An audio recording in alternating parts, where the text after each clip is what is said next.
In the icy vastness of space, the shimmering pilgrim drifted like some cosmic joke, a great chunk of rock that looked like it had been dusted with fairy glitter by a tipsy god. This comet was a holy relic, a sort of interstellar mecca for alien sects with more doctrines than common sense. Today, it was playing host to something equally absurd, a peace summit. Not exactly your typical Sunday service, unless you're the sort who prays with knives. Faye Arcturus stood on the bridge of her ship, the Diplomatic Endeavor, a name so pretentious it needed a monocle. The ship was a clunky old relic, more duct tape than metal, but it was home. She adjusted her uniform, thinking maybe it had shrunk, or maybe she'd put on a few pounds. Space rations were supposed to be cardboard, but someone must have started sneaking in real food. "Faye, you ready for this circus?" asked Captain Jax Trelawney, a man with the charm of a used air scrubber and the looks to match. He was one of those who lived in perpetual disappointment with reality, which made him the perfect captain for a ship that was one short of falling apart. "As ready as a man with both feet in cement shoes," Faye replied, trying to muster as much enthusiasm as one could for negotiating with extraterrestrial egos bigger than their home planets. The bridge was a hive of activity, complete with the standard buzzing of malfunctioning lights and the gentle hum of a reactor that always sounded like it was about to quit. If there was one thing Faye could say about her ship, it was consistent in its incompetence.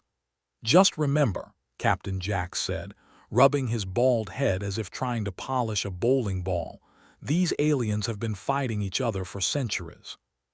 Try not to say anything too human."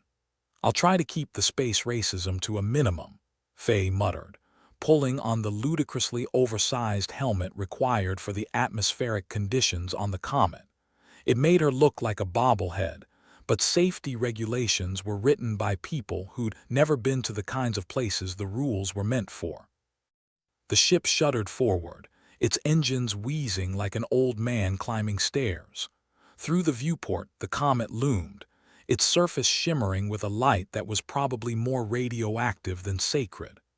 "Entering orbit," the navigator announced, as though anyone had any doubts about what the big ball of rock hurtling towards them was. Faye strapped herself into the transport pod, a cramped egg that would drop her onto the comet's surface. It was basically a high-tech coffin, and she'd be lying if she said it didn't give her the creeps. "Enjoy your flight," Jack said, his voice crackling through the calm. "Remember, if you die, it's company policy to blame the pilot." She rolled her eyes, giving the camera a sarcastic salute before the pod shot out like a bullet. Inside, Faye was jostled around like a bean in a maraca. A litany of curses slipped from her lips, not that anyone could hear her. Touchdown was more of a crashdown, the pod slamming into the comet's surface with a grace that made a belly flop look elegant. Faye staggered out, her boots sinking into the ice, and took a moment to thank the universe for still being alive. The summit was set up in a large cavern, its walls shimmering with veins of ice and mineral deposits that sparkled under artificial lights. The air was thin and cold, like the welcome she expected from the other delegates. Representatives from a dozen alien races were already present, their diverse forms a reminder that evolution had a sense of humor. There were the serpentine Velithri, who looked like a halfway decent attempt at making a dragon out of Play-Doh, and the Avakeen, whose feathers made them look like disgruntled peacocks. And there, in the center of this menagerie, stood the Galactic Counselors, their robes more embroidered than a grandmother's quilt. They were the referees in this cosmic boxing match, trying to keep everyone from turning the summit into a bar brawl. Faye approached the assembly with a diplomatic smile plastered on her face, the kind that said I'd rather be anywhere else, but in a friendly way. "Ah, the human representative," purred a voice like gravel sliding down a hill. It belonged to Counselor Zarek, a creature that resembled a cross between a centipede and a chandelier. It was as unsettling as it sounded. "Yeah, that's me. Faye Arcturus, professional peace enthusiast," she replied, hoping humor would work better than the usual platitudes. Zarek's many eyes blinked in what might have been amusement. And here I thought humans only liked war. Well, it's more of a hobby, Faye shot back, earning a few chuckles from those close enough to hear. The Velethri delegate, a coil of scales named V-Rex, hissed disdainfully. Humans have no place in these negotiations. Your species is too young to understand the complexities of our grievances. True, but we're great at holding grudges ourselves, Faye said, unfazed. And who better to mediate than someone with no skin in the game? If it makes you feel better, think of us as the toddlers trying to keep the adults from breaking furniture. There were murmurs, some amused, some exasperated. This was going to be a long day.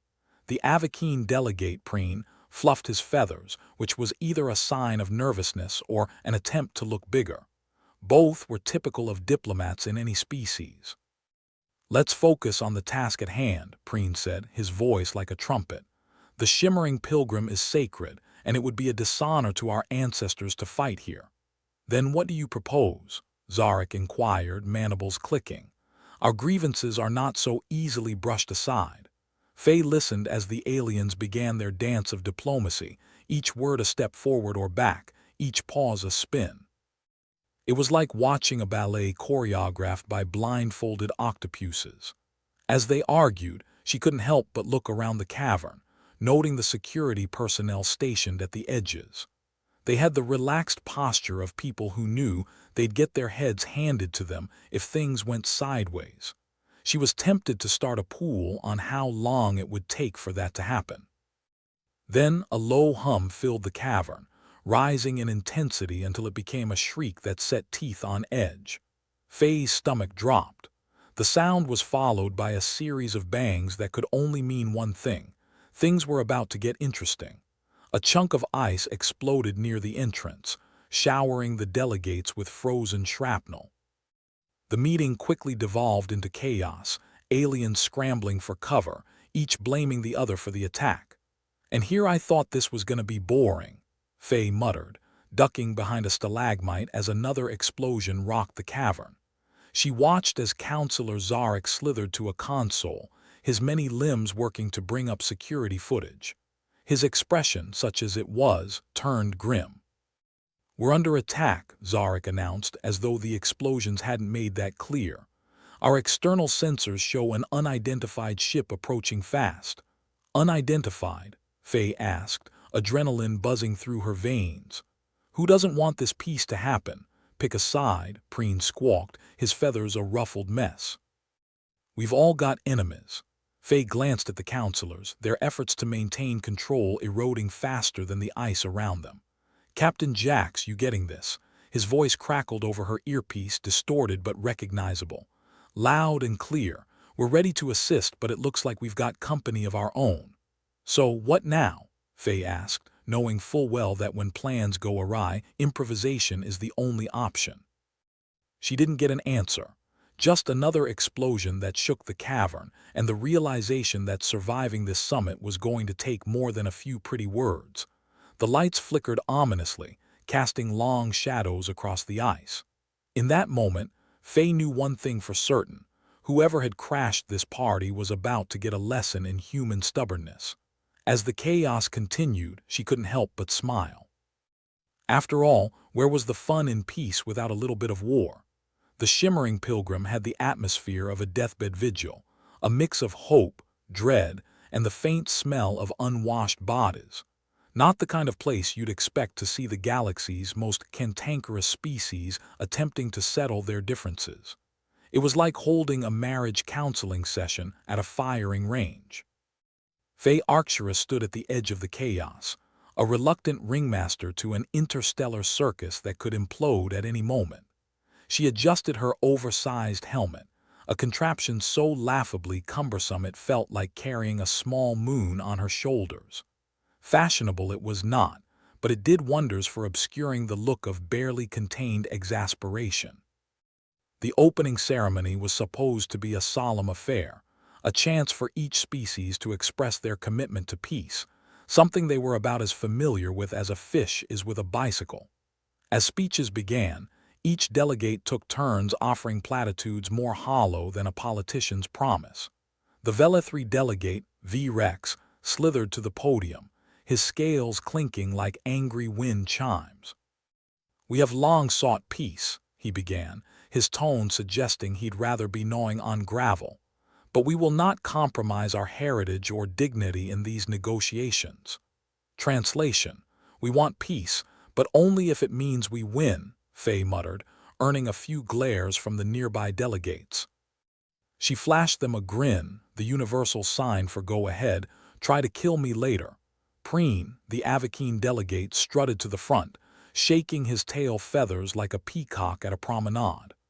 "The Avakeen are here to seek harmony," Preen declared, his voice as smooth as sandpaper. "But we will not forget past grievances." "Ah, the classic forgive but don't forget routine," Faye whispered to her earpiece, where Jax was listening in. "Think they're gonna start a support group for cosmic grudges?" Jax's chuckle crackled through the connection. "Only if they can find a venue that serves drinks strong enough."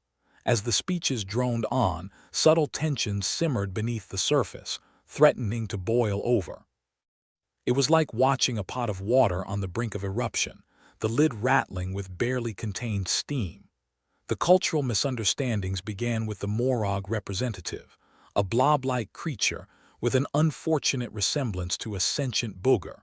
It gurgled something that was either a greeting or an insult, hard to tell given their language sounded like a drain backing up. The Velethri took it as the latter. Vrex's scales bristled as he hissed, "The Morag insult our ancestors." Faye stepped forward, plastering on her most diplomatic smile. "Let's all take a deep breath, or whatever equivalent you have. I'm sure there's just a translation error. Happens all the time." "Your ignorance is astounding, human," Vrex spat, but his aggression seemed to deflate. Maybe it was the absurdity of the argument, or maybe he just didn't want to face down a room full of potential enemies. The Morag, oblivious or uncaring, continued to gurgle, their body pulsing gently with what might have been laughter. Faye took it as a small victory that no one was yet reaching for weapons. Unfortunately, tempers were as fragile as the ice beneath their feet. The Avakeen and the Groll, a race resembling particularly grumpy boulders, were engaged in a heated debate over territory rights, their voices rising to a crescendo that threatened to shatter the delicate peace. Faye turned to Preen, her voice smooth but firm. "Maybe we should table the territorial discussions until after lunch. No one makes good decisions on an empty stomach." Preen paused, his feathers ruffling. "A fair point, human, but do not think we will forget this slight." "Wouldn't dream of it," Faye assured him, mentally noting that negotiating with creatures who held grudges like a dog with a bone was going to require more than a few aspirin. The rest of the delegates hovered at the edges of conflict, their alliances as shifting as the comet's surface. The Galactic Counselors, for their part, attempted to maintain order, though it was like herding cats with a water pistol. Counselor Zarek's voice cut through the noise, a sound akin to a chainsaw wrapped in silk. "We must focus on unity. Our disagreements pale in comparison to the threat of continued war." The irony was not lost on Faye. Here they were squabbling over the tiniest slights while an unseen threat loomed larger than ever. She couldn't shake the feeling that they were dancing on the edge of a knife. "Faye," Jax's voice crackled in her ear, "got some movement on our scanners. Unidentified vessel still lurking around. Keep your eyes open." "Feels like we're the punchline to a joke, and I prefer not being the butt of it." "Noted," Faye replied, her gaze sweeping the cavern. "I'll keep them entertained. You just make sure we don't get blasted into next week." Despite the mounting tension, Faye couldn't help but appreciate the absurdity of it all. Here they were, the galaxy's greatest minds, greatest egos, trying to hash out peace while the threat of war hung over them like a bad smell. The ceremony concluded with a group photo, the delegates awkwardly huddled together like a dysfunctional family at a reunion. Faye stood near the center, smiling with the enthusiasm of someone facing a firing squad. As the group dispersed, Faye took a deep breath, the helmet fogging slightly. She needed a plan, something to keep these aliens from tearing each other apart long enough to at least pretend they'd made some progress. "All right, folks," she announced, her voice carrying over the din. "We're all here to find common ground, so let's split into smaller groups. Talk it out, get to know each other's grievances. Maybe even share a drink. Sometimes that's all it takes to turn enemies into frenemies." Her suggestion was met with a mix of nods and skeptical glances.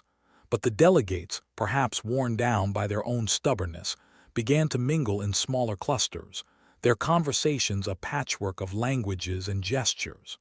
Faye watched as they moved, her mind racing to keep up with the deluge of information and potential threats. She sidled up to Zarek, who was busy adjusting his many limbs. "Quite the gathering you've arranged," she remarked, her tone playful yet tinged with caution. Zarek's mandibles clicked thoughtfully. "It is. Challenging but necessary. Peace is a fragile thing, easily shattered by those who seek power over unity." Faye nodded, her gaze drifting to the edges of the cavern where the security personnel watched with wary eyes. "Any idea who might want to blow this party wide open? There are many who would benefit from chaos," Zarek admitted, his eyes flickering with an unreadable emotion. "But the true threat may not be one we can see." "Well, isn't that reassuring?" Faye muttered. "Guess I'll just have to keep my head on a swivel and hope we can bounce back if things go south." "You have a talent for understatement, human," Zarek observed, possibly amused. "May it serve you well in this endeavor." With those words lingering like smoke, Faye turned her attention back to the delegates. They were conversing in fractured groups, their discussions punctuated by the occasional outburst or laugh. It was almost normal. Almost. She drifted through their ranks, listening, interjecting when necessary, and generally playing the role of peace's reluctant cheerleader.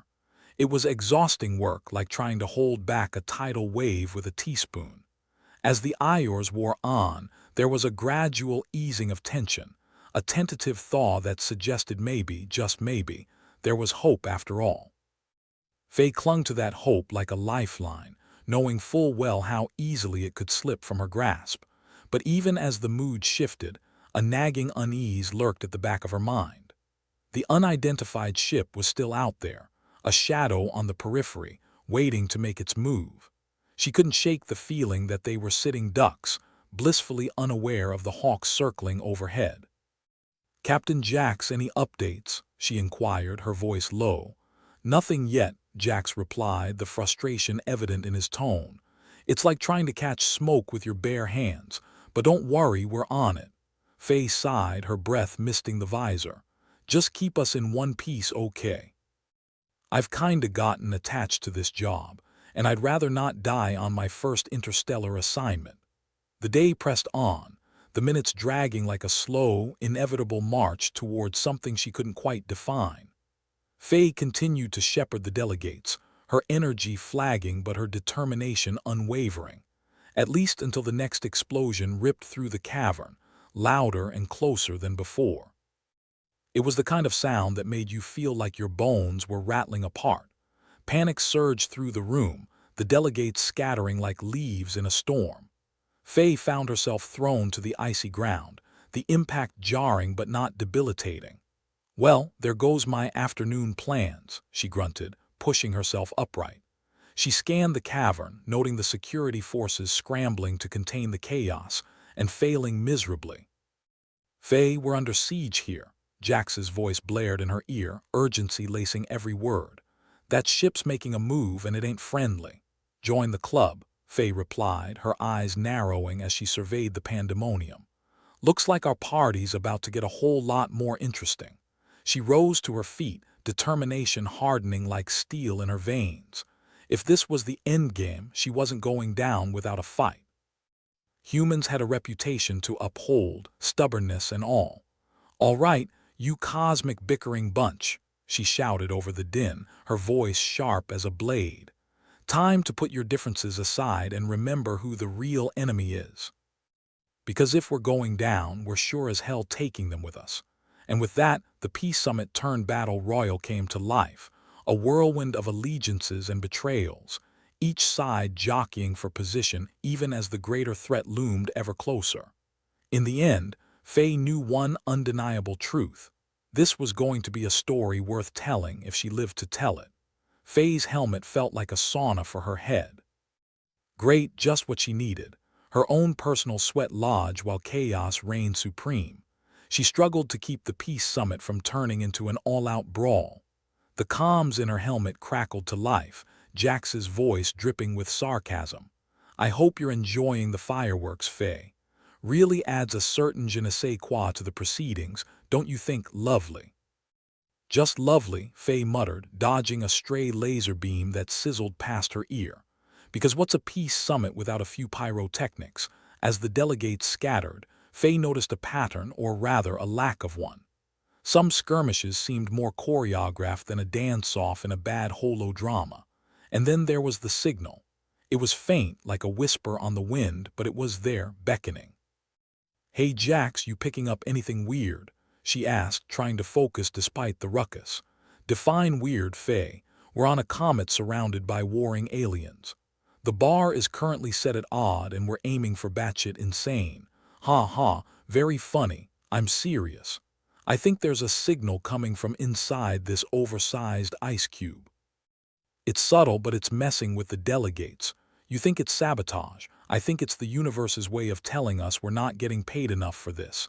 Faye ducked behind a pillar of ice, recalibrating her helmet's sensors to pinpoint the signal. Her gut told her it was the key to unraveling whatever cosmic joke they'd found themselves in. "Jax, I need you to keep these party crashers busy. I'm going spelunking." "Great. Leave the impossible task to me. Why don't you? Just keep them off my back long enough to check this out." The cavern's underbelly was like a labyrinth designed by someone with a twisted sense of humor. Faye moved cautiously, the ice creaking underfoot as if it might give way at any moment. She found the entrance to a tunnel leading deeper into the comet's core, a place that screamed intrigue and danger. She loved it. As she proceeded, the signal grew stronger, buzzing in her helmet like an insistent mosquito. She rounded a bend and nearly ran headlong into a wall of scales, the shimmering hide of a Morvii sentinel standing guard. It or he, hard to tell, gazed down at her, eyes as cold as the ice around them. "You do not belong here, human. Wow, very welcoming. I'm here for the signal." "I think you know what I'm talking about. The secrets of the Morvii are not for outsiders." "Yeah, well, your secret is making everyone upstairs want to rip each other's heads off. Not exactly the best way to maintain peace, don't you think?" The sentinel's tail lashed behind him, but he didn't attack. Progress, Faye thought. She was nothing if not persistent. "Listen, buddy, we've got a ticking time bomb up there. If this signal's doing what I think it is, we need to shut it down or recalibrate it or whatever you alien types do with your fancy tech. Otherwise, nobody's leaving this popsicle in one piece." The Morvii's expression was stony. "Who are you to meddle in the affairs of others? Someone who's not keen on dying today. Plus, I've got a knack for meddling. It's kind of my thing." There was a long pause, the kind that made you start questioning life choices. Finally, the Morvii nodded, a reluctant acceptance. "Follow me." The passage opened into a vast chamber, the walls shimmering with veins of some alien mineral that pulsed in time with the signal's rhythm. In the center stood a console, its surfaces aglow with data streams that hummed with a life of their own. Faye approached cautiously, her eyes scanning the glyphs and symbols. "This is it, isn't it?" "The source, yes," the Morvii confirmed. "It is both a beacon and a barrier designed to maintain the sanctity of the pilgrim." "Great job so far," Faye muttered, her fingers dancing over the console. "Can it be recalibrated? Or we just stuck with the make everyone homicidal setting?" The Morvii hesitated. "It requires a delicate touch." "Lucky for you, I've got hands," Faye quipped, her attention divided between deciphering the alien tech and not getting skewered by her new acquaintance. Her breath fogged the visor as she worked, the console responding sluggishly to her attempts at manipulation. Every second felt like a lifetime, the weight of impending doom pressing down on her shoulders like an anvil. "Captain Jax," she called through the comms, "I've found the source. It's some kind of ancient tech running interference. I'm trying to recalibrate it, but it's slower than molasses in winter. Take your time, Faye. We've got all the standoffs and blood feuds money can't buy happening topside. No pressure, Jax replied, his voice a bomb of sarcastic calm. Faye gritted her teeth, pushing through the mounting frustration. The system was like trying to solve a Rubik's Cube blindfolded while someone yelled quantum physics equations at you. The Morvi watched, unmoving, his presence a reminder of the stakes. At last, Faye managed to access a subroutine, the glyphs shifting to something more comprehensible. Her fingers flew over the interface, adjusting the parameters, reducing the signal's intensity, altering its frequency. It wasn't perfect, but it might just buy them enough time to get a handle on the chaos. Jax, I've done what I can. The signal should be less antagonizing now. Let's see if that calms things down. Roger that, Faye. I'll see if I can talk some sense into these maniacs. As her modifications took hold, the atmosphere in the chamber changed, the oppressive tension lifting ever so slightly. Faye exhaled, her breath misting in the chilly air. One crisis averted, maybe, but the day was far from over and the real battle was still to come. Thanks for not skewering me, she said to the Morvi, who merely inclined his head. The secrets of the pilgrim are not to be taken lightly, but neither is peace. Wise words, Faye replied, turning to leave. Now let's see if they hold any weight up top. As she retraced her steps through the icy maze, Faye couldn't shake the feeling she'd just brushed against something far larger and more dangerous than she'd anticipated. But she'd deal with that later. For now, there were delegates to pacify and a peace summit to salvage from the brink of disaster. Back in the main cavern, the delegates were still skittish, but the sense of imminent bloodshed had lessened. Faye took a deep breath, her helmet feeling slightly less like a torture device. "Okay, everyone," she called out, her voice echoing in the cavern. "I know things got a bit heated, but we're all still here, and that's something. Let's take a moment to regroup."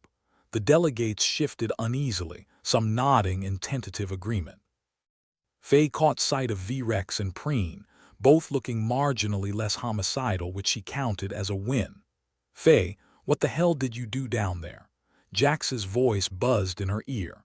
"I found the source of our interstellar bad vibes and gave it a tweak. Should hold for a bit unless someone decides to start another fireworks display. Good going. Now maybe I can convince these folks to play nice for a change. You do that. I'll see if I can keep this peace train rolling." As Faye moved through the crowd, she found herself wondering what else lurked beneath the comet's surface. The Morvi had been guarding more than just secrets. They were stewards of something ancient and powerful. "Captain," Faye murmured into the comms, "I've got a feeling we're not done with surprises yet. Wouldn't be the first time. Just stay sharp, Faye. We've got enough bruised egos and loose cannons to last a lifetime." "Aye, Captain," Faye replied, a wry smile tugging at her lips. The delegates were slowly returning to their discussions, though with significantly less venom than before. The shift was subtle, but it was there, a glimmer of hope in the frozen expanse of the pilgrim. Faye sighed, taking a moment to savor the small victory. She'd managed to prevent a full-scale diplomatic meltdown, at least for now. The day wasn't over, but it was a start. "All right, folks," she said, her voice carrying across the room. "Let's keep the conversation civil. Remember, we're here to find common ground, not bury each other in it." There were a few chuckles, some nods, and a general sense of cautious optimism. It wasn't much, but it was enough for now. As the delegates resumed their talks, Faye couldn't help but wonder what the hidden depths of the pilgrim still held in store. But for the moment, she'd take the calm, a brief interlude in the storm of interstellar politics. "Jax, any word from our mysterious lurker out there?" she asked, her gaze drifting to the cavern's entrance, still keeping its distance. "Seems they're content to watch and wait." "Of course they are," Faye murmured. "Why get their hands dirty when they can let someone else do the heavy lifting?" "Stay vigilant, Faye. This isn't over yet, is it ever?" she replied, her tone as dry as the Martian desert. With the delegates somewhat pacified, Faye allowed herself a moment to breathe, her mind already plotting the next move in the ever-evolving game of cosmic chess. It wasn't a victory parade, but she'd take it. And as she stood there, helmet slightly fogged, watching the tentative piece take hold, she couldn't help but think, maybe, just maybe, they had a shot. The words had barely left Faye's mouth when the universe decided to throw a cosmic curveball.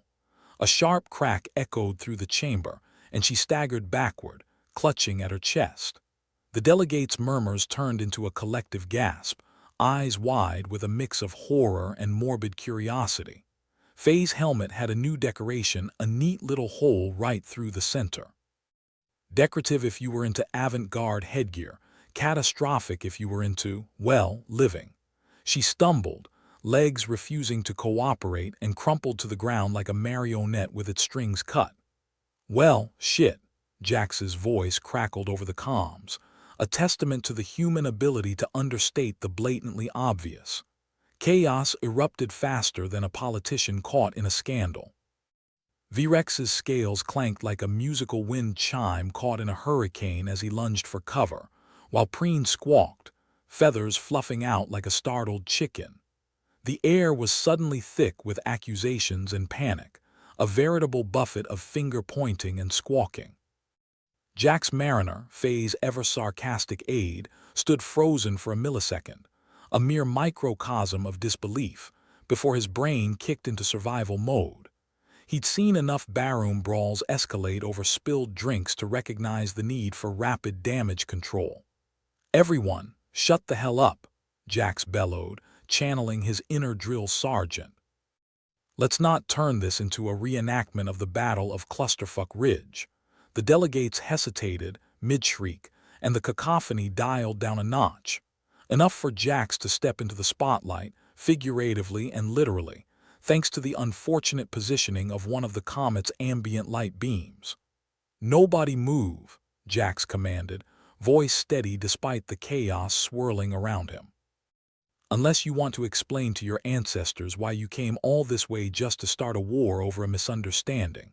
A tense, uncomfortable silence settled, broken only by the occasional nervous shuffling or the odd cough. Jax scanned the room, sizing up the suspects, though everyone was a bit too broad for comfort. "Who shot her?" Vrex growled, his eyes narrowing at every non-Velithri in the room. Scales clinked ominously like a warning bell before a storm. "Let's not jump to conclusions," Jax replied, his tone flat. "Could be anyone, could be no one if you're in the market for a mystery." Preen, now less chicken-like and more hawk, ruffled his feathers. "Convenient timing, don't you think? Right when talks were starting to look promising." "Very convenient," Jax agreed, his mind working overtime. "Almost like someone doesn't want peace, or thinks assassinating a diplomat is the way to get it." Faye's lifeless form was still crumpled on the floor, an oversized helmet mocking the situation. Jax couldn't help but think she'd have something wry to say about the whole mess, something about interstellar diplomacy being a lethal profession. "All right, listen up," Jax said, adopting a tone used exclusively by people who were seconds away from losing their cool. "We need to figure out who has the most to gain from this. And no, everyone here isn't a valid answer." The delegates exchanged wary glances, suspicion thick enough to cut with a dull blade. Jax felt like a referee at a particularly violent sports event, one where the fans were armed and the rules were more like suggestions. "Jax," came a voice from behind him.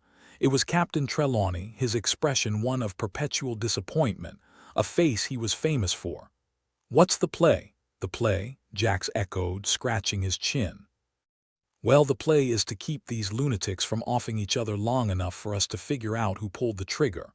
Trelawney nodded, the kind of nod you gave when you knew you were out of your depth but had no choice but to wade deeper.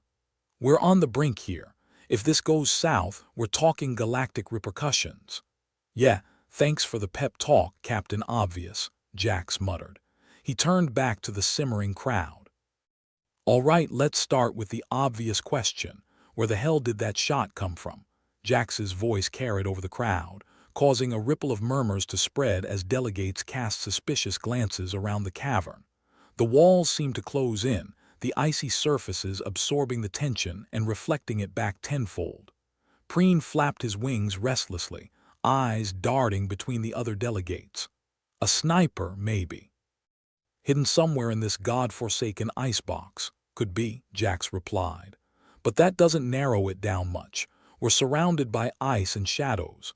V-Rex's tail lashed, an ominous sign of brewing anger. Your kind has a penchant for treachery and deceit, he hissed, his voice carrying a deadly edge.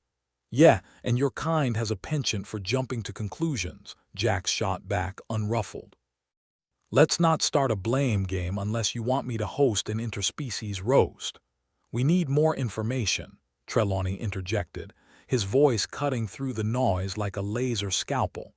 Jax, see if you can access the comet's surveillance systems. We need eyes and ears if we're going to solve this. On it, Jax replied, grateful for something to do that didn't involve navigating the minefield of interstellar diplomacy. Keep an eye on them, Captain. If they start tearing each other apart, I want to be the first to know. Trelawney gave a grim nod, his gaze drifting over the uneasy crowd. Just hurry, Jax. We're one slip away from a full-blown war. Jax didn't waste time with a response, his fingers already dancing over the console built into Faye's helmet. It seemed fitting to use her tech to iron out the mess she'd left behind, a last act of defiance from beyond the grave. The system was sluggish, clearly not built for speed or efficiency, much like everything else about the diplomatic endeavor. Jax cursed under his breath, urging the ancient tech to cooperate. Come on, you old rust bucket, he muttered. Show me something useful. The screen flickered to life, a grainy image of the cavern's interior popping into view. Jax squinted at the display, fingers tapping in commands to cycle through different feeds. Let's see who's been naughty, he murmured, scanning the footage for anything out of place. Show me what you've got. At first, nothing. Just the usual, delegates milling about, the occasional heated exchange, a few misplaced insults. But then a flicker of movement caught his eye, a shadow where there shouldn't be one, lurking in the background just behind the main cluster of delegates. Gotcha, Jax breathed, honing in on the anomaly. He fine-tuned the image, trying to coax more detail from the low-res feed, but it was like trying to paint a masterpiece with a toothbrush. The shadow shifted, and for a brief moment Jax caught a glimpse of something metallic, a glint of weaponry maybe, or just his overactive imagination. Either way, it was enough to make his heart race. Captain, Jax said, voice low and urgent. I've got something. A shadow, maybe a sniper, can't be sure, but it's a lead. Trelawney's gaze snapped to Jax, a flicker of interest breaking through his usual mask of exasperation. Where? North quadrant behind the stalagmites, Jax replied, eyes glued to the screen. Hard to say, but it looks like our shooter. Trelawney nodded, turning to the uneasy delegates. Everyone stay calm, he called, in a voice that brooked no argument. We're investigating the situation. Stay where you are and do not engage. As the delegates exchanged uneasy glances, Jax stayed focused on the screen, trying to glean any additional details from the footage. The shadowy figure remained elusive, a specter lurking on the edges of their fragile peace. Jax, Trelawney said, stepping up beside him. What do you think? What do I think? Jax echoed, rubbing his temples. I think we're in deep and we might need more than just a lucky break to pull out of this nosedive. Great, Trelawney replied dryly. Guess I'd better start praying to whatever cosmic force is out there. Or, Jax suggested, we could try being proactive. Trelawney scoffed, but there was a glimmer of amusement in his eyes. Lead the way, Jax. And if you get shot, I'll make sure your eulogy is appropriately sarcastic. Jax smirked, the tension easing just slightly. I'll hold you to that, Captain. With the screen still displaying nothing but tantalizing shadows, Jax knew they had a long way to go before they could claim even a semblance of victory. But for now, they had a lead, a thread to pull in the tangled web of interstellar politics. And as he turned back to the crowd, Jax couldn't help but think that maybe, just maybe, they'd find a way to unravel it before the whole thing unraveled them. Jax Mariner leaned back in his chair, the weight of responsibility pressing down on him like an overzealous sumo wrestler. The holo feed flickered in front of him, a chaotic dance of shadows and accusations that felt oddly familiar, like every disastrous holiday family dinner he'd ever endured. Except this time, instead of Aunt Mildred's passive-aggressive comments about his life choices, he had an entire assembly of aliens vying for his blood. "Great," he muttered to himself. "Accused of murder in a room full of armed aliens." Just another Tuesday. Captain Trelawney's voice crackled through the static of the comms like a disgruntled ghost haunting Jax's thoughts. "Jax, what's the status? We need some good news." "Good news?" Jax shot back, voice dripping with sarcasm. "Well, the coffee machine's still working. Other than that, we're screwed." Trelawney grunted, a sound that encapsulated years of regret and a lifetime of dealing with cosmic calamities. "We're running out of time. The delegates are getting restless. You know how these things go. Today it's shouting, tomorrow it's shooting." Jax glanced at the delegates on the screen, each sect huddled together, casting suspicious glances in the direction of the humans. The Velithri were whispering among themselves, while Preen's feathers fluffed up in ostentatious indignation. It was like watching a soap opera, only with higher stakes and fewer commercials. "I'm working on it," Jax replied, though working was a generous term for cycling through endless footage of space rocks and alien buttocks. "Any word from Earth?" "Radio silence," Trelawney said, his tone grim. "We're on our own, and if we don't clear this up soon, we'll be on the menu for someone's next diplomatic dinner." Jax sighed, pinching the bridge of his nose. In the symphony of interstellar politics, humanity was playing third fiddle. Well, nothing like being the galaxy's scapegoat to make you feel special. As the feed continued to loop through its monotonous routine, Jax felt the full weight of the situation settle around him like a noose. The evidence, or what passed for evidence in this farce, was mounting. A shot fired, Faye dead on the floor, and the only thing tying it all together was a flimsy narrative that humanity was the common enemy. "Jax," Trelawney's voice cut through the haze of Jax's thoughts. "Focus. We need something tangible." Yeah, Jax replied wearily. "Let me just pull a miracle out of thin air." The feed flickered again, this time landing on a particularly incriminating angle. A shadow that seemed to possess more intention than accident. A figure that loomed in the background like a ghost haunting its own funeral. Whoever it was, they'd planned this well, playing the factions against each other with the elegance of a chess master. Jax leaned forward, studying the image, hoping for an epiphany that never came. He was beginning to feel like a bingo player waiting for numbers that just wouldn't call. "Captain, I've got a suspicion, but it's like a fart in the wind, here 1 second, gone the next." "Is it enough to buy us time?" Trelawney asked, the urgency in his voice underscoring just how razor-thin their margin of error had become. "Time," Jax chuckled darkly. "Captain, we're fresh out of that commodity. But I'll see if I can stretch what little we've got." The captain's reply was lost in the white noise of the comms as Jax refocused on the shifting shadows in the footage. The pieces of the puzzle were floating, tantalizingly close, yet maddeningly out of reach. It was as if the universe itself had conspired to set them up, turning humanity into the galaxy's favorite whipping boy once again. Jax's fingers flew over the console, tapping into every resource they had, from ancient databases to speculative intelligence reports. The more he searched, the more it felt like wading through a bog of misinformation and red herrings, each new piece of data sticking to him like mud. A sudden movement in the corner of one frame caught his attention, a subtle shift, a flicker of scales. "V-Rex," Jax muttered, watching as the reptilian delegate seemed to slink back into the shadows, tail twitching with barely contained energy. Interesting. V-Rex was one of the few who hadn't immediately pointed a finger at the humans. His reticence and the way he seemed to sidestep direct involvement was worth noting. While the other delegates clamored for human heads on platters, V-Rex had remained unusually quiet. "Captain," Jax spoke into the comms, "I might have a lead. V-Rex has been keeping a low profile, too low. V-Rex, Trelawney replied, skepticism coloring his voice. You think he knows something. I think he's not telling us everything, Jax responded. And in a room full of blabbermouths, the quietest person usually has the most to hide. Approach with caution, Trelawney advised. Last thing we need is to poke the wrong bear. More like poke the wrong lizard, Jax quipped, turning his attention back to the footage. What was V-Rex up to, and why hadn't he joined the chorus of accusations? The minutes ticked by, each second amplifying the tension in the room as the delegates grew more restless. Jax could feel the impatience simmering beneath the surface, threatening to boil over into chaos.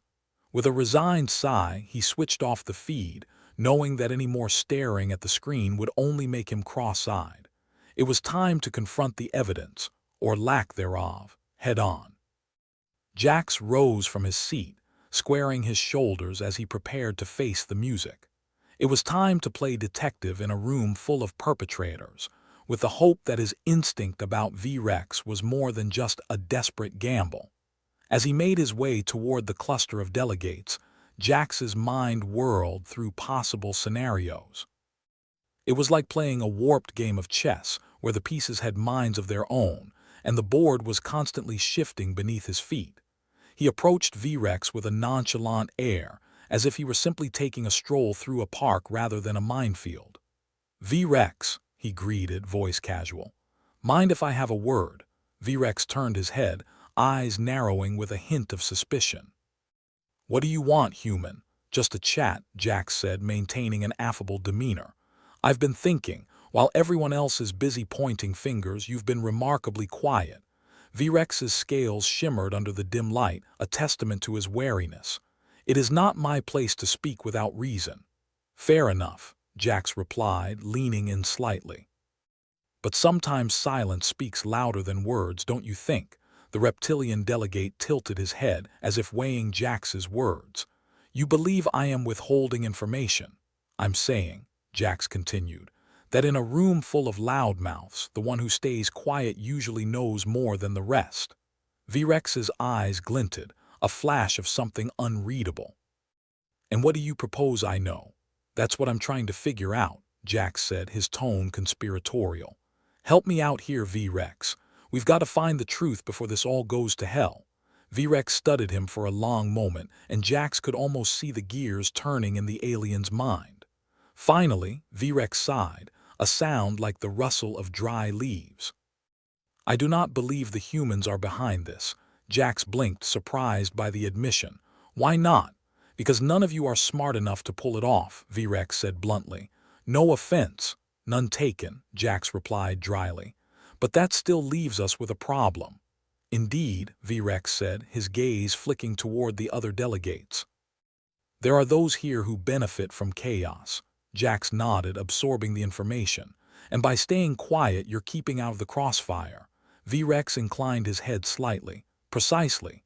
Jax couldn't help but grin, feeling a flicker of hope. So, what do you suggest we do? V-Rex's eyes glimmered with a touch of amusement. Watch and wait. The truth will reveal itself given enough time. Time, Jax echoed, the one thing we're short on. Then perhaps you should make your move sooner rather than later, V-Rex said. Jax thanked V-Rex and turned back to the commotion. Despite the grim circumstances, he felt a small victory in his pocket, a shred of insight that hadn't been there before. As he navigated back through the throng of delegates, Jax mentally cataloged his options. It was still a long shot, but at least he had a direction.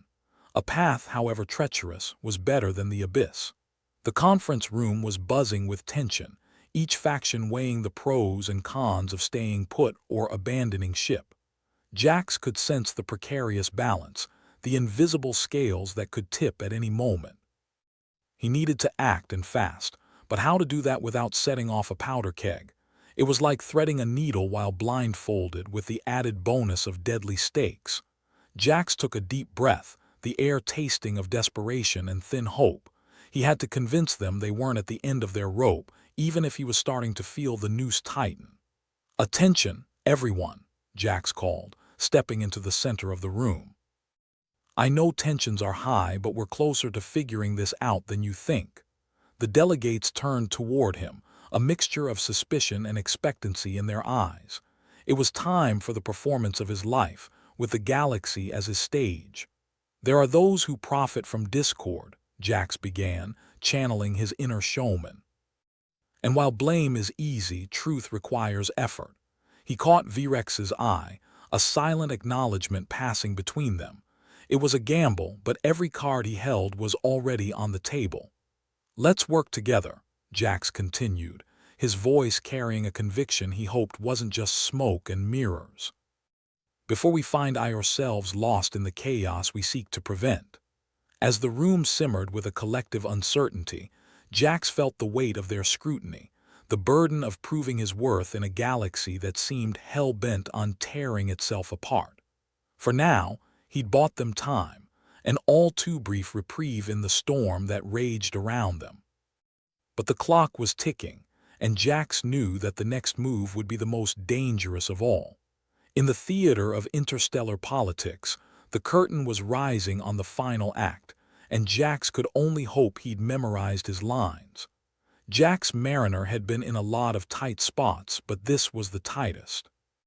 As the delegates simmered around him like a cauldron ready to boil over, he realized that running out of solutions was becoming a nasty habit. The aliens were antsy, the humans were the universal scapegoat, and every second felt like the galaxy was daring him to slip up. He scratched his chin, feeling the bristles of an overdue shave.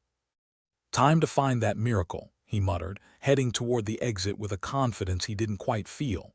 Confidence was like duct tape, fragile but held things together under pressure.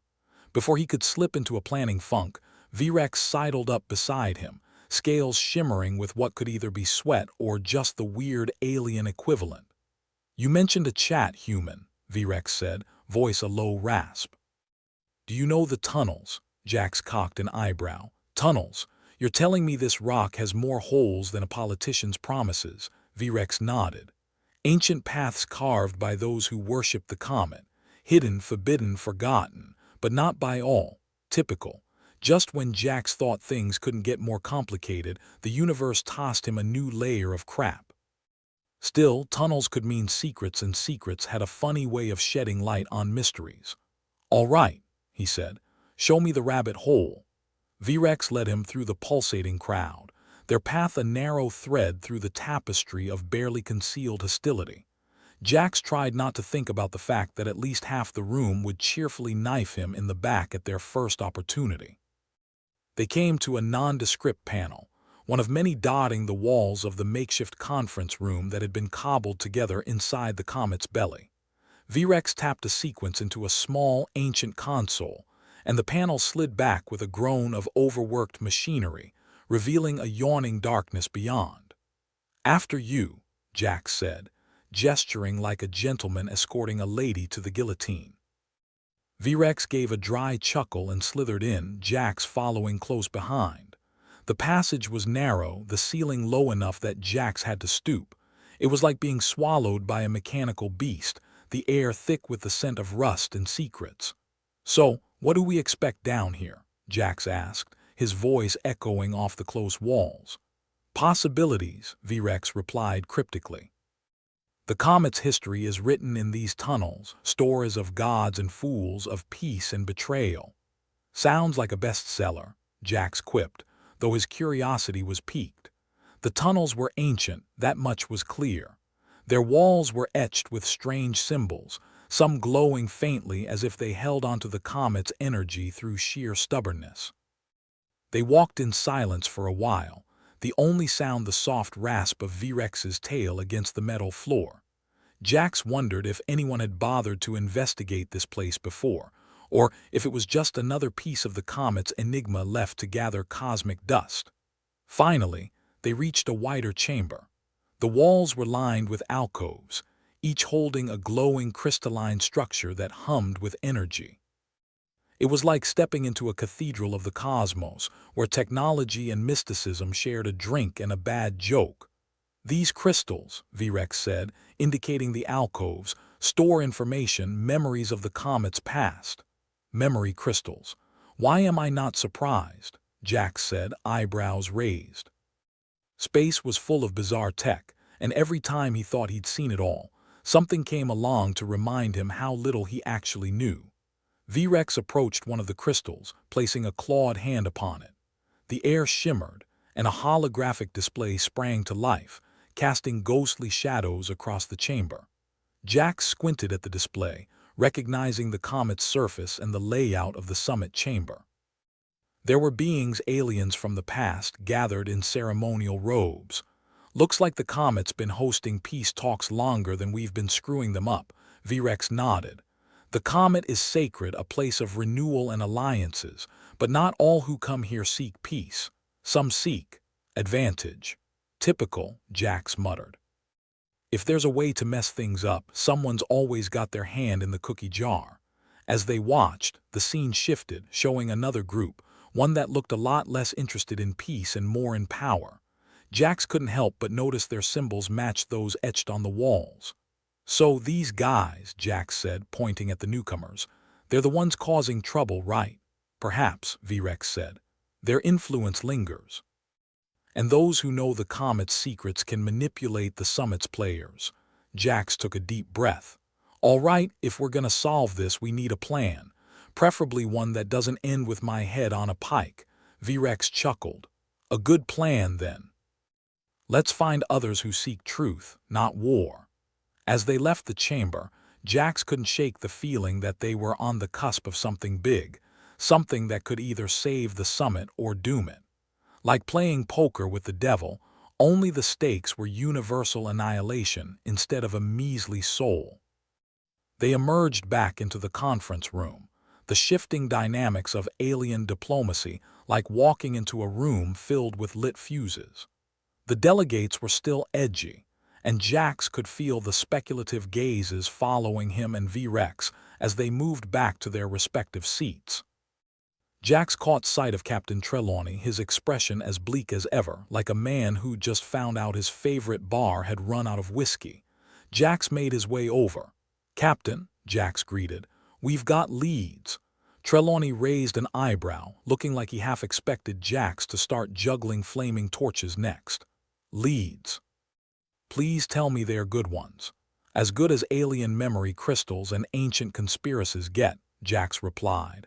"We've found tunnels filled with enough ancient tech to make a conspiracy theorist drool." Trelawney leaned in, interest piqued despite his usual skepticism. "And this helps us how?" "By pointing the finger at the right culprits," Jax explained. "There's a faction from the past still pulling strings. And you think they're behind the current chaos?" Jax nodded. "They've got the means and the motive. We just need to expose them before things go south. Fast." Trelawney sighed, the weight of cosmic responsibility etched in the lines on his face. "All right, I'll back you, but don't screw it up. Humanity doesn't have the luxury of second chances." "Wouldn't dream of it," Jax said with a grin that was more bravado than assurance. "Let's just hope the aliens still believe in miracles." Turning back to the room, Jax scanned the crowd, looking for potential allies. V-Rex wasn't the only one here who might be interested in uncovering the truth. He needed someone with a stake in the outcome, someone who had something to gain from peace beyond personal pride. His eyes landed on Preen, the avian delegate whose feathers had fluffed in every direction during the initial chaos. Preen was still perched nervously at his seat, talons tapping a jittery rhythm on the tabletop. Jax approached, putting on his best diplomatic smile. "Preen, right?" Preen's head swiveled to face Jax, eyes blinking with avian curiosity. "Human," he acknowledged cautiously. "Listen, Preen," Jax said, lowering his voice. "I think there's more going on here than a simple blame game. We need people who care about this summit succeeding." Preen cocked his head, feathers rustling. "You believe the summit can still be saved?" "Believe? Nah, belief's for suckers," Jax replied. "But I think we've got a chance. A slim, razor-edge chance, but it's better than nothing, right?" Preen considered this, his gaze flicking between Jax and the other delegates. "You have a plan." "More of an outline," Jax said, "but if you help we might fill in the blanks." The avian delegate gave a thoughtful squawk, considering the offer. Very well, human. I will assist. Great, Jack said, clapping Preen on the shoulder, careful not to dislodge any feathers. Let's get to work before someone decides shooting's easier than talking. As they gathered with Virex and Trelawney, Jax felt a flicker of optimism, a dangerous feeling but one he couldn't shake. They had a ragtag team, a hint of a plan, and just enough desperation to make a difference, or die trying. Together, they planned their next move, each bringing a piece to the puzzle. It was like trying to assemble a house of cards in a hurricane, but at least they weren't alone. There was strength in numbers, even if those numbers were oddball aliens and a disgraced human with a penchant for trouble. As the room buzzed with tension, Jax knew they had one shot to pull this off. The universe was holding its breath, waiting to see if they'd rise to the occasion or crash and burn like so many before them. Either way, Jax figured, it was going to be one hell of a show. The shimmering pilgrim was a powder keg waiting for a spark, and Jack's mariner was holding the metaphorical match. It wasn't a glamorous role, but someone had to play it. He stood in the center of the makeshift conference room, confidence plastered on like a second-rate prosthetic limb. Virex, Preen, and Captain Trelawney flanked him, forming a motley ensemble of hope, skepticism, and feathers. Jax cleared his throat, earning the attention of twitchy delegates. "Ladies, gentlemen, and ambiguous entities of the galaxy," he began, his voice booming with forced charisma, "we've got a bit of an infestation issue, and I don't mean the kind you handle with a can of Raid." The room fell silent, anticipation mingled with suspicion. Captain Trelawney looked like he'd rather be anywhere else, preferably with a bottle of whiskey and a less volatile set of problems. Preen's feathers fluffed nervously, while Virex emanated an aura of cryptic assurance. "What my eloquent colleague means," Virex added smoothly, "is that there's a rogue Morvii sect that's been having a bit too much fun twisting the strings of intergalactic diplomacy. Turns out, they're using the comet's power to turn this summit into their playground." Jax could feel the tension ratchet up a notch. The Morvii were enigmatic at the best of times, like someone took an enigma, wrapped it in a mystery, and stuffed it inside a riddle, with a side of squid ink. The idea of rogue ones pulling the strings was about as comforting as realizing your airlock had a slight malfunction in deep space. "These Morvii," Jax continued, "they've been using the comet's memory crystals to tap into your deepest fears and ambitions, playing you like a cheap fiddle. And trust me, you'd rather not be the instrument in this orchestra." A murmur rippled through the crowd, a mix of outrage and disbelief. It was the usual response when you told a bunch of self-important beings that they were being manipulated by invisible hands, or tentacles in this case. "Why should we believe you?" An alien delegate called out, a being with more eyes than political sense. "Well," Jax said, flashing a grin that was all teeth and no sincerity, "because I'm the only one who's stupid enough to stand here and tell you the truth. Plus, we found the tunnels, the ones your ancestors carved into this rock to hide their secrets, and I'm guessing you don't just let anyone into your sacred spaces." Preen stepped forward, his voice surprisingly firm for a guy who looked like he'd blow away in a stiff breeze. "The human speaks true. The comet's energy has been harnessed, twisted by those who seek power over peace. Right? So here's the deal," Jax said, cutting through the rising tide of conversation like a knife through particularly dense committee meeting protocols. "We need to expose these Morvii, dismantle their control, and maybe, just maybe, we can salvage this summit before it devolves into a galactic food fight." A particularly tall delegate, all limbs and flair, leaned forward. "And how do you propose we do that, human? With your legendary human ingenuity?" Jax shrugged. "Pretty much. But it also involves a little bit of good old-fashioned courage and maybe some faith in the unexpected. The Morvii have been hidden away in their corner of the comet, pulling strings like master puppeteers. But if we shine a light on them, those strings snap pretty quick." "He's right," Virex interjected. "Their power relies on secrecy. Expose them and the web unravels." Trelawney gave a weary sigh, rubbing at his temples. This is madness, but it just might work. Let's get this over with before I develop a migraine that could fell a space rhino. Ah, the enthusiasm of leadership, Jax quipped.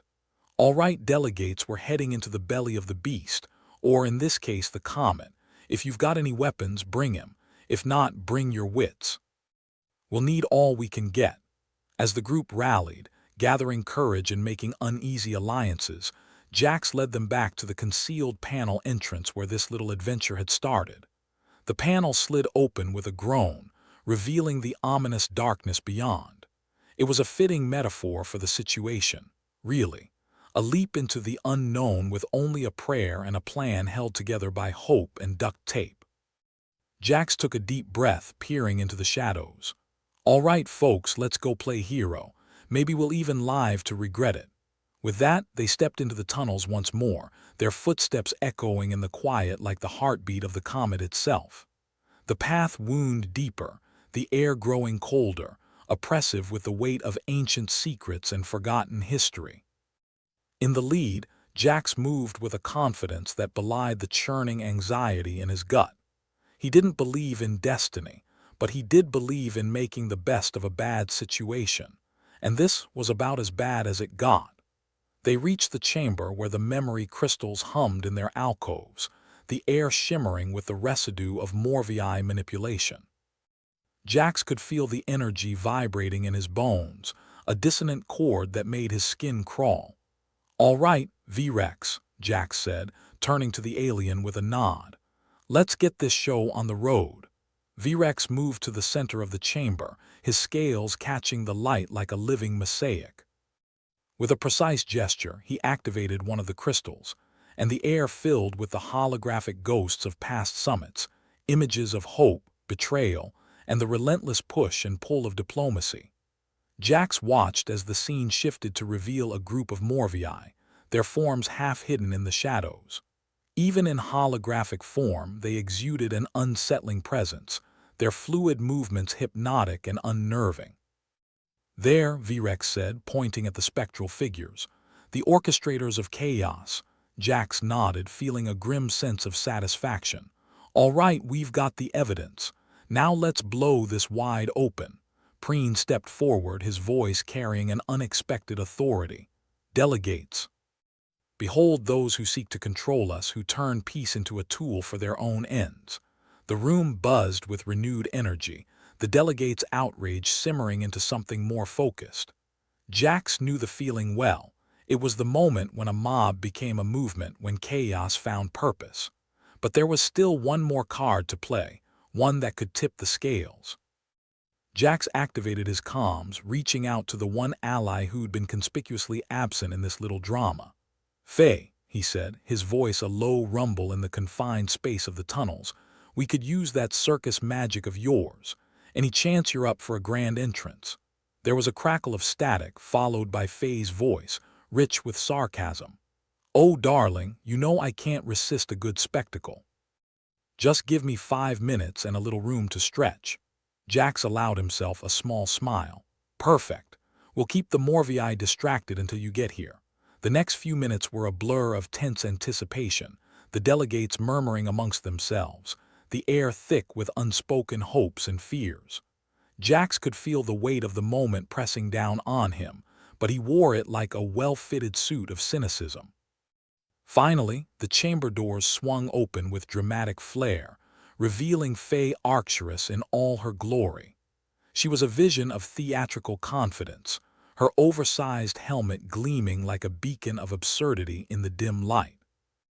Ladies and gentlemen, Faye announced, her voice ringing out with the authority of a ringmaster in her element, welcome to the greatest show in the galaxy. The delegates were taken aback, some even clapping in bewilderment. But the Morvii, caught off guard by the unexpected spectacle, hesitated, a fatal error. Jax seized the moment. Now, while they're gawking, the group surged forward, a united front of determination against the shadowy manipulators. Jax was at the forefront, moving with a fluidity and purpose that belied the chaos around him. The Morvii, realizing their advantage was slipping away, attempted to retreat into the shadows, their forms flickering like mirages. But Jax and his allies pressed on, the momentum shifting in their favor. It was a dance of desperation and strategy, each step taken with the knowledge that failure was not an option. With each passing second, the Morviai's control over the comet's energy weakened, their influence unraveling like a poorly knitted sweater. In the end, it was human ingenuity and a bit of circus flair that sealed the Morviai's fate. With Faye's dramatic entrance serving as a distraction, Jax and V-Rex delivered the final blow, severing the Morviai's connection to the memory crystals and breaking their hold over the summit. There was a moment of stunned silence, followed by a cheer that resonated through the chamber, a sound of triumph and relief. The rogue Morviai were defeated, their plans dismantled, and for once, peace seemed like a tangible possibility. Jax let out a breath he hadn't realized he'd been holding, turning to his companions with a tired grin. Well, that was something. Indeed, V-Rex said, his voice carrying a note of respect. You humans have a unique way of turning the tide. Yeah, we're stubborn like that, Jax replied, brushing imaginary dust off his shoulder. Now let's get out of here before someone gets the bright idea to start round two. As they made their way back to the surface, Jax couldn't help but feel a spark of optimism, a dangerous feeling, but one he'd learned to hold close. The galaxy was still a mess, but for the first time in a long while it felt like there was room to clean up some of the chaos. In the end, it was the same old lesson, one he'd learned 100 times over. In the grand circus of the cosmos, you never knew who was holding the strings. But with a little luck, a lot of nerve, and a touch of human stubbornness, you could cut a few of them and maybe, just maybe, make a difference. As the dust settled, metaphorically, because in space there's no dust, just the cold, silent vacuum, Jack stood in the makeshift conference room known throughout the galaxy as the comet's belly. It was a place with all the charm of a bureaucratic waiting room, now filled with slightly singed delegates blinking like they'd just woken from a particularly unrefreshing nap. The Morviai threat had been neutralized, and for the first time in what felt like forever, hope was more than just a punchline to a bad joke. Jax rubbed his temples, feeling the throb of a headache that could rival a small supernova. But hey, he could live with that headache, especially if it meant not dying in a blaze of cosmic glory. He looked at the delegates, who were beginning to stir, as if trying to recall their lines in a play that had suddenly gone off script. "All right, esteemed delegates, or whatever we're calling you now," Jax called out, his voice doing its best to sound authoritative while his mind was busy plotting an escape route to the nearest bar. "Now that we've dealt with the Morviai, maybe we can get back to what we were supposed to be doing here. You know, making peace, not war." A delegate with tentacles that reminded Jax uncomfortably of spaghetti waved a couple of limbs, the universal sign for "I'm going to say something, but it might not make sense." "How can we trust each other after all of this?" the delegate asked, a hint of desperation in its voice. Jax shrugged, a gesture he'd perfected to the point where it was practically an art form. "Simple, you don't. But here's the thing, you don't need trust to make peace. You just need to be too tired to keep fighting." There was a murmur of agreement, mixed with the sort of grudging respect usually reserved for particularly crafty opponents in a game of intergalactic chess. Jack scanned the room, eyes landing on Faye's empty chair, a stark reminder that victories always come at a cost, and this particular victory had come at the cost of Faye's circus tricks pulling them from the brink. V-Rex, standing at his side with his scales gleaming like shards of a shattered mirror, nodded. "Jax is right. Trust is fragile, but necessity is a bond stronger than any treaty. We've seen the true face of manipulation today. Let that be the catalyst for cooperation." Jax smirked. "And if that doesn't work, just remember, there's always someone out there with a bigger stick." A few nervous chuckles rippled through the room, the kind that happened when humor met the stark reality of mortality. It was a start, Jax supposed. A small step in the right direction, even if that direction still looked a bit like stumbling in the dark.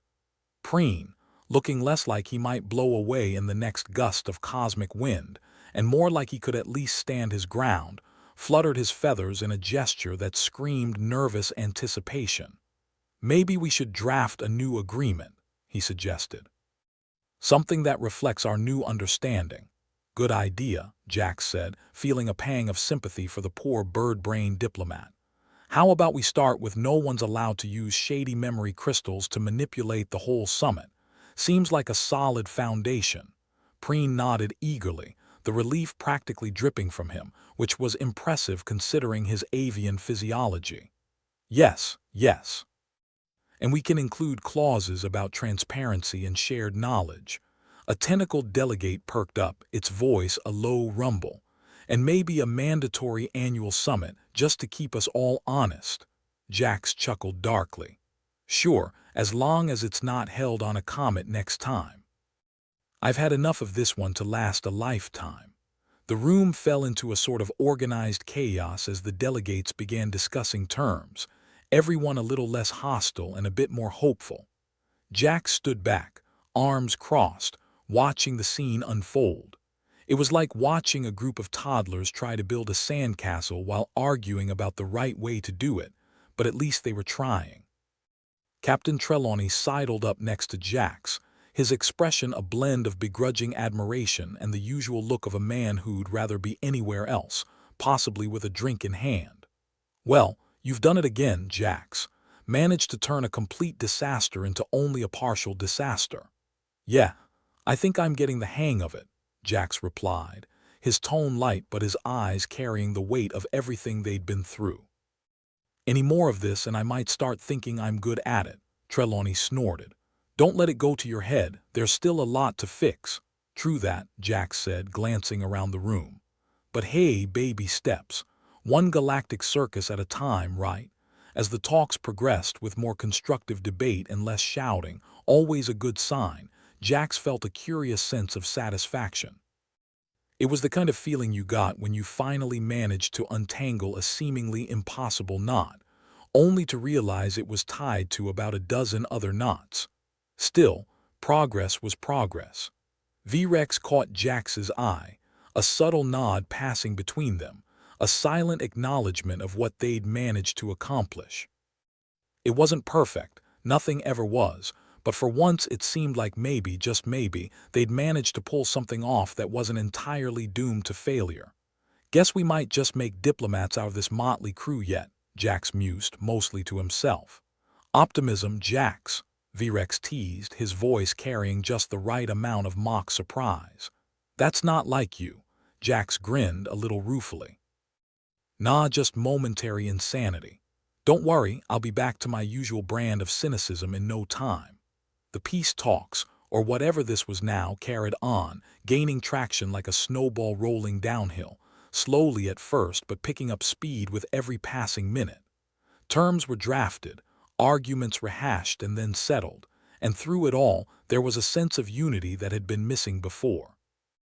As they wrapped up, with new agreements ready to be ratified and alliances tentatively formed, Jack stepped forward to address the assembled delegates once more. He'd never been much for speeches, but considering everything, this felt like one of those rare moments where words might actually matter. "All right, folks," Jax began, his voice carrying over the now silent room. "We've done something here today, something that, honestly, I didn't think was possible when we started this whole mess. We've taken the first steps toward not just peace, but understanding."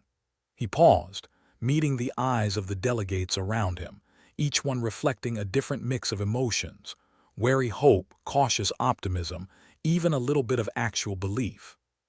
"And while I know our track record as a species isn't exactly spotless," Jax continued, the faintest hint of a grin tugging at his lips, "maybe that's what makes us perfect for this job.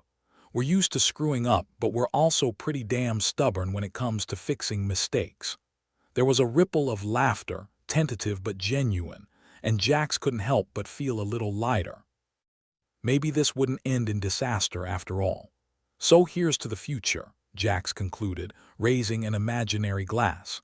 "May it be slightly less disastrous than the present." With that, the room erupted into applause, a sound that was more than just relief. It was the sound of a new beginning, one forged not out of trust but necessity and shared survival. As the delegates began to leave, making plans for the next summit and exchanging contact frequencies like teenagers at a particularly nerdy party, Jax found himself standing at the edge of the room, watching the ebb and flow of interstellar politics with a mix of amusement and exhaustion. Trelawney approached, a small smile tugging at the corners of his mouth. "You did good, Jax. Humanity might actually have a future in galactic diplomacy." "Yeah, and who would have thought it'd only take a near-death experience and a small revolution to get there?" Jax replied, his tone dry but carrying an undercurrent of genuine satisfaction.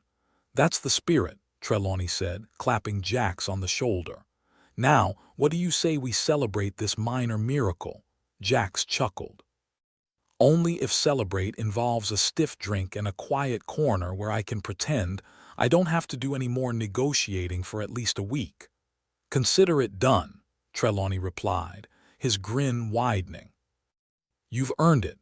As they left the comet's belly behind, stepping into the cool, artificial light of the corridor beyond, Jax felt a strange sense of peace, not unlike the calm before, or perhaps after, a storm. He knew there would be more challenges ahead, more crises to avert and more enemies to face. But for now, they'd managed to prove that even the most unlikely alliances could hold fast if only you gave them the chance. Maybe humanity wasn't the galaxy's first choice as a peacekeeper, but they'd done all right this time around. And who knew? Maybe that was enough. As they walked away from the chaos, Jax found himself looking forward to the future, not with dread, but with a cautious kind of optimism. Because if there was one thing he'd learned, it was that in the grand circus of the cosmos, you never knew what would happen next. But whatever it was, he'd be ready. And with that, they disappeared into the depths of the diplomatic endeavor, leaving behind the echoes of peace talks and the promise of better days.